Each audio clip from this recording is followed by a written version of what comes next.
ভেবে দেখুন তো, আপনি এমন একটা অপরাধের জন্য জেলে আটক হয়েছেন যে অপরাধ আপনি করেননি। বিশাল কালো দেয়াল, অন্ধকার প্রহরী আর অনিশ্চিত আশার মাঝে কি আপনি বেঁচে থাকতে পারতেন? এটা হলো অ্যান্ডি ডুফ্রেনের গল্প। তিনি এমন একজন মানুষ যিনি শশাঙ্ক জেলের অন্ধকারে আশার আলো জ্বালিয়ে রেখেছিলেন। চলুন শুরু করি সারা জাগানো মুভি দ্য শশাঙ্ক রিডেম্পশনের অবিস্মরণীয় গল্প। 1947 সাল। অ্যান্ডি ডুফ্রেন মেইনের একজন তরুণ ব্যাংকার, যিনি সুখে জীবন কাটাচ্ছিলেন। কিন্তু হঠাৎ করেই সব শেষ হয়ে গেল। তার প্রিয়তমা স্ত্রী আর তার প্রেমিকের মৃত্যুর জন্য পুলিশ অ্যান্ডিকে দায়ী করে। কাঠগড়ায় দাঁড়িয়ে তিনি বলেন, আমি নির্দোষ, আমি কিছুই করিনি। কিন্তু আদালত তার কাছে পাওয়া বন্দুক আর শান্ত ভাব দেখে মনে করে সে একজন ঠান্ডা মাথার কিলার, এবং বিচারক তাকে দুটো যাবজ্জীবন কারাদণ্ড দেয়। মানসিকভাবে ভেঙে পড়া অ্যান্ডির গন্তব্য হয় শশাঙ্ক স্টেট পেনিটেনশিয়ারি। এই ভয়ঙ্কর জেলে অত্যাচারী ওয়ার্ডেন স্যামুয়েল নর্টন আর তার অনুগত প্রহরী ক্যাপ্টেন হ্যাডলি রাজত্ব করত। জেলে অ্যান্ডির প্রথম দিনগুলো যেন একদম নরকের মতো।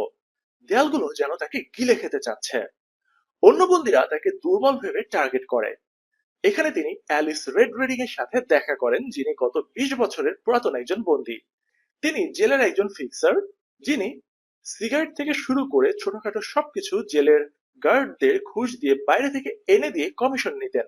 রেড দেখতে পান অ্যান্ডির চোখে একটা আলাদা জলজলে ভাব রয়েছে, যেন তিনি এই জেলের জন্য উপযুক্ত নন। কিন্তু জীবন গল্প উপন্যাসের মতো নয়। সিস্টার্স নামে একটা গ্যাং সহজ সরল অ্যান্ডিকে বারবার জেলের ভেতর আক্রমণ করে।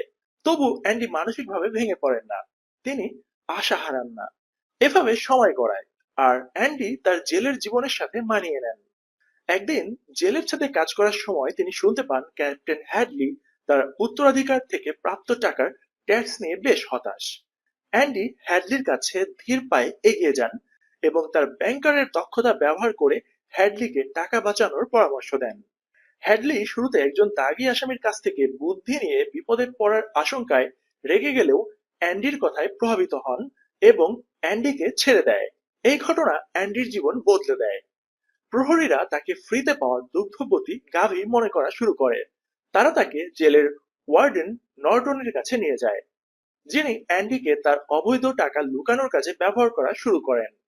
অ্যান্ডি এখন আর কোনো সাধারণ বন্দী নন। তিনি জেলের একজন গুরুত্বপূর্ণ অংশ হয়ে দাঁড়িয়েছেন। অ্যান্ডি রেড হেয়ার্ড আর বৃদ্ধ লাইব্রেরিয়ান ব্রুকসের সাথে বন্ধুত্ব গড়ে তোলেন। সরকারের কাছে বারবার আবেদন করে জেলের লাইব্রেরি বড় করেন। পুরাতন বই আর গানের রেকর্ড সংগ্রহ করেন। একদিন তিনি ওয়ার্ডেনের অফিসে ঢুকে একটা অপেরার গান জেলের স্পিকারে বাজিয়ে দেন। সব বন্দী থমকে দাঁড়ায়, কারণ শশাঙ্ক জেলে কান্না, মৃত্যুর জন্য হাহাকার ছাড়া অন্য কিছু তাদের কাছে স্বপ্নের মতো লাগে। গানের সুরে মুহূর্তের জন্য তারা মুক্তি অনুভব করে। গানের শব্দে নর্টন তার অফিসে ফিরে আসে এবং অ্যান্ডিকে গান বন্ধ করতে আদেশ করে। কিন্তু কিছু সময়ের জন্য অন্য জগতে হারিয়ে যাওয়া অ্যান্ডি নর্টনের আদেশ অমান্য করলে তাকে অন্ধকার কক্ষে বন্দী করা হয়। এদিকে বৃদ্ধ ব্রুকস, ব্যুরো লাইব্রেরিয়ান, 50 বছর পর প্যারোলে মুক্তি পান। কিন্তু জীবনের গোটা সময়টা জেলে কাটিয়ে দেয় বাইরের দুনিয়ায় তিনি মানিয়ে নিতে পারছিলেন না। তিনি একটা চিঠি লেখেন, আমি আর পারছি না, আর নিজেকে তিনি এভাবে শেষ করে ফেলেন। এদিকে অন্ধকার কক্ষ থেকে মুক্তি পেয়ে বের হলে সিস্টার্সরা আবারও অ্যান্ডির উপরে নির্যাতন চালায়।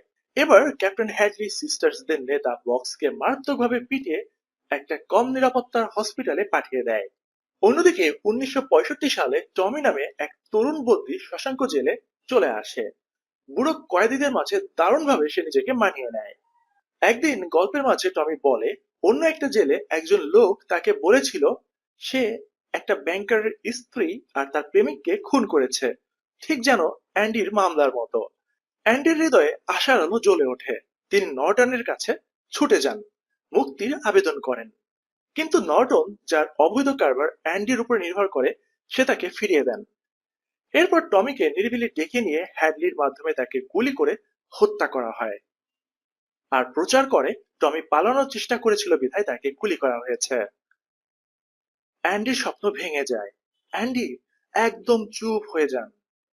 রেড ভয় পান। তিনি ভাবেন অ্যান্ডি হয়তো তার সকল আশা হারিয়ে ফেলেছেন। সেই রাতে অ্যান্ডি জিও হাতানোহ নামে মেক্সিকোর একটা সমুদ্র সৈকতের কথা বলেন, যেখানে তিনি একটা ছোট্ট হোটেল চালাবেন, ঠিক নীল সমুদ্রের পাশে। রেড অ্যান্ডিকে বুঝান এটা কেবল স্বপ্ন।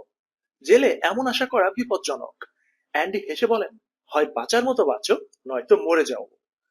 এই কথাটা রেডের মনে গেঁথে যায়। পরদিন সকালে গার্ড এসে দেখতে পায় অ্যান্ডির সেল খালি। প্রহরীরা একদম হতভম্ব হয়ে যায়। নর্টন রাগে ফেটে পড়েন এবং অ্যান্ডিকে খুঁজে বের করতে নির্দেশ দেন। অ্যালিস রেড বলেন যে এটা অবিশ্বাস্য। 19 বছর ধরে অ্যান্ডি তার সেই ছোট্ট পাথরের হাতুড়ি, যেটা রেড অ্যান্ডিকে বাইরে থেকে এনে দিয়েছিলেন, সেই হাতুড়ি দিয়ে সেলের দেয়াল কেটেছেন। এবং এনে দেয়া রিটা হেওয়ার্ডের পোস্টারের আড়ালে লুকিয়ে ছিল একটা সুড়ঙ্গ। বর্ষার সেই রাতে অ্যান্ডি আধা মাইল লম্বা নর্দমার নোংরা পথ পেরিয়ে মুক্তি লাভ করেন। কিন্তু অ্যান্ডি শুধু পালাননি, তিনি নর্টনকে ধ্বংস করে দেন। নর্টনের অবৈধ অ্যাকাউন্টের সব তথ্য তিনি চুরি করে সেগুলো স্থানীয় সংবাদপত্রে পাঠিয়ে দেন এবং র্যান্ডেল স্টিভেন্স নামে একটা ভুয়া পরিচয়ে নর্টনের সব টাকা তুলে নেন, যা এতকাল ধরে সেই অ্যাকাউন্টে জমা করা হয়েছিল। পুলিশ যখন নর্টনকে ধরতে আসে তিনি নিজেকে শেষ করে দেন এবং হ্যাডলিকে গ্রেফতার করা হয়।